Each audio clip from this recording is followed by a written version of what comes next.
It took me 15 years to learn Japanese. That's right. That's not a mistake. 15 years. It's actually so long that I think it's kind of impressive.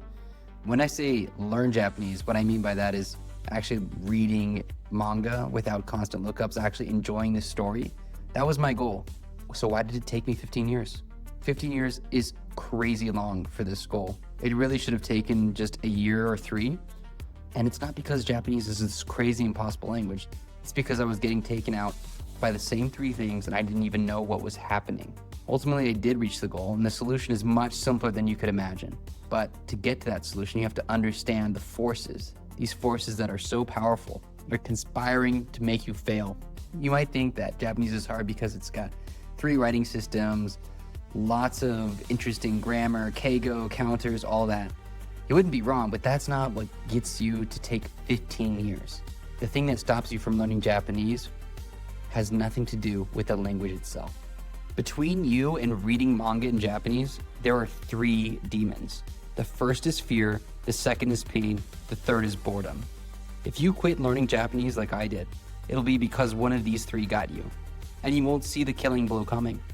Because each demon disguises itself as something reasonable, something responsible, something that sounds like common sense. And here's the part that nobody told me. They work together. Fear sets the trap, pain springs it, boredom buries you.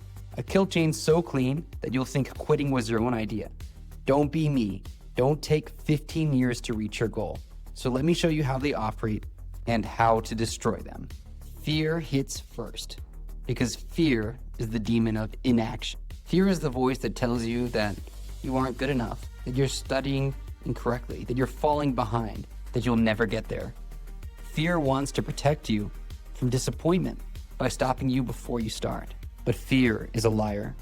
The disappointment it warns you about, it only happens with certainty if you listen to it.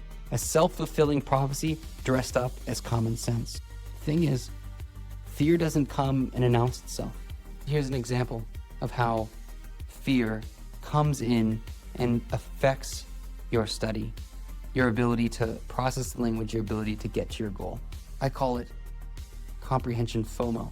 If you've been learning Japanese for a while, you probably already felt this. It's the voice telling you that you're not good enough yet to engage with real Japanese, so you shouldn't even try. Comprehension FOMO sounds reasonable. It's this voice. It says, I'll wait until I'm ready. I don't want to ruin the experience by not understanding everything. I should finish this textbook first, just in case. And this is fear's opening move, and it's devastating. But it's not fear's deadliest trick. Fear's deadliest trick is the infinite preparation loop. You don't stop learning, you don't stop trying. That would feel like quitting, and fear knows you'd fight back. Instead, fear traps you in a holding pattern. One more course, one more textbook chapter, one more app level. Always training, never doing. Always getting ready, never engaging with the real thing. The loop feels productive. You're studying every day, you're making flashcards, you're grinding vocab. Look at my streak. But you never open the manga. You never turn off the subtitles. You never read a single native sentence that wasn't pre-selected and sanitized for your level. Fear disguises itself as diligence. That's what makes it so dangerous. And here's where fear sets up its 2 partners. By keeping you trapped in training mode, away from true native stories, fear guarantees 2 things. First, the material you study makes learning harder than it needs to be. That's right. Generic example sentences with no context, high-frequency vocab lists with no relevance to what you actually want to read. You're grinding uphill with no view. That's pain. Second, the material stays less interesting than it should be. You're reading about Tanaka-san going to the post office instead of Eren Yeager going to war. That's boredom. Here is the first domino. If you knock it over, the other 2 get weaker. If you don't, they get stronger. So how do you beat fear? You stop preparing. You start engaging. You open the manga, you watch the show. You won't understand most of it, not at first. That's fine. Every word you pick up gets you closer. And engaging with real Japanese, even imperfectly, is infinitely more valuable than waiting for permission that never comes. Fear is loud, but it's fragile. It dies the moment you start moving. The trick is you have to understand that it's not failure when you need to look things up. This is the process of learning. Fear tells you that you're not good enough, that it's failure. But by moving forward, you'll see your progress compounds and you actually start to understand. But it requires you to quiet that voice in your head that tells you you're not good enough. So maybe you beat fear.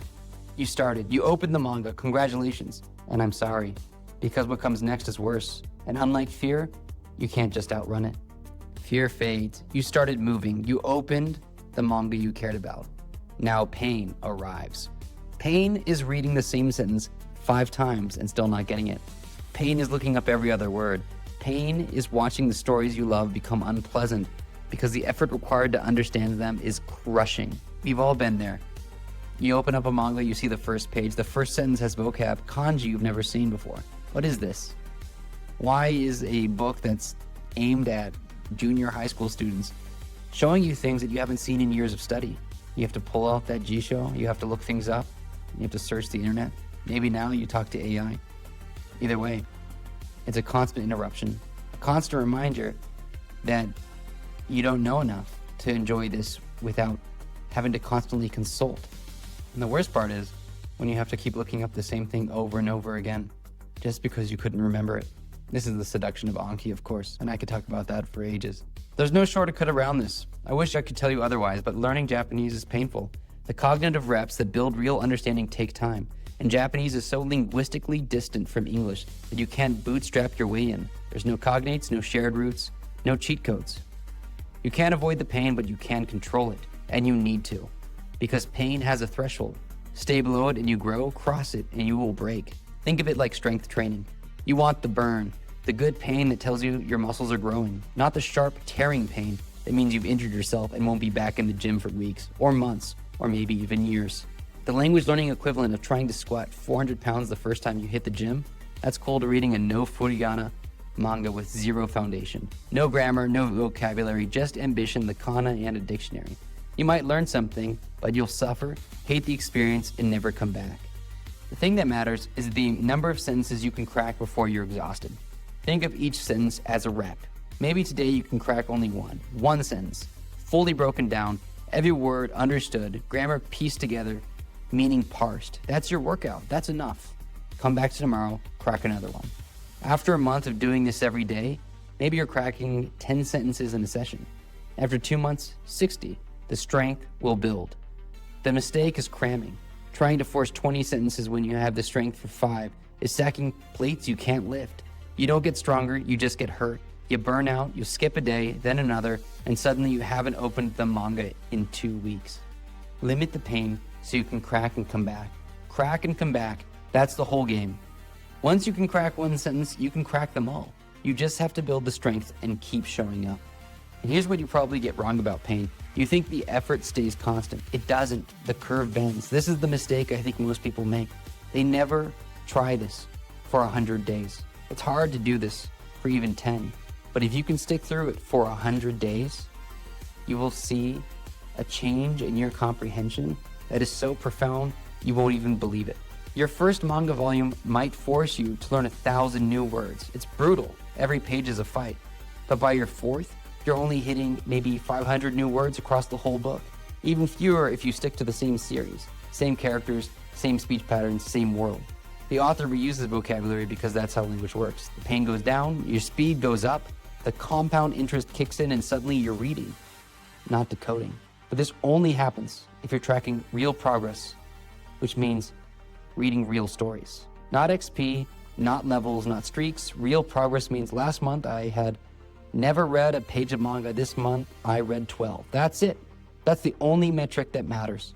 The problem with fake progress, the kind apps hand you through points, badges, and leaderboards, is that it masks whether you're actually getting better. You level up, but can you read more of the thing you care about?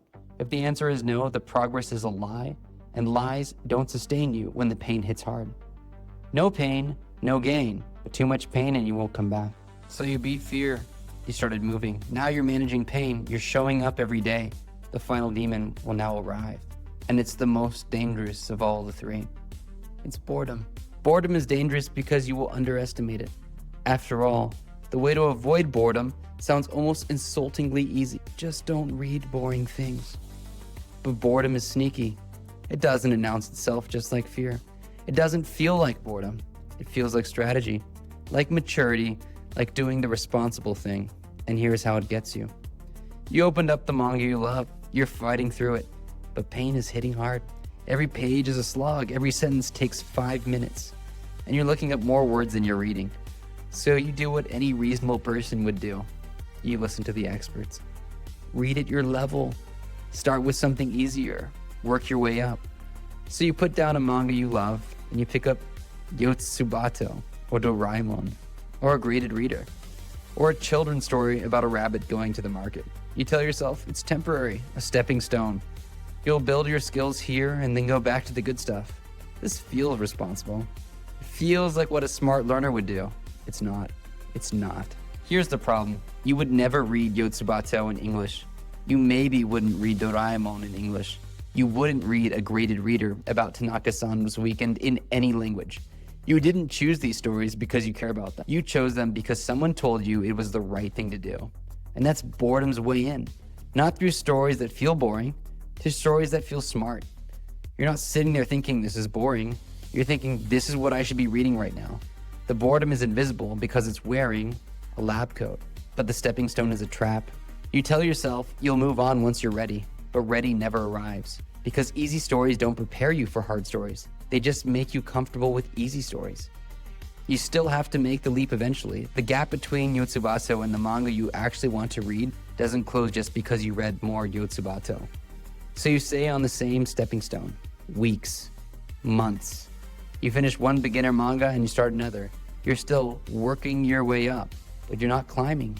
You're circling. Meanwhile, your motivation is bleeding out slowly, so slowly you don't notice. Every session gets a little shorter. The gaps between sessions get a little longer. You start skipping days, not because anything went wrong, because nothing is pulling you forward. There's no cliffhanger making you flip the page, no character you need to see survive, no mystery you have to solve. Just a rabbit going to the market again. By the time you realize that your habit is dying, it's already on life support. You thought you were on a stepping stone, but you were on a treadmill. So here's the warning sign. If you're more relieved to finish a chapter than you're excited to start the next one, boredom has already sunk its claws into you. You're reading out of obligation, not desire. And obligation is terrible fuel for a marathon. This is true even if you're reading a manga you care about. If you no longer find the drive to keep reading it, switch it up. The only thing that matters is that you're motivated to read the next chapter, the next sentence even.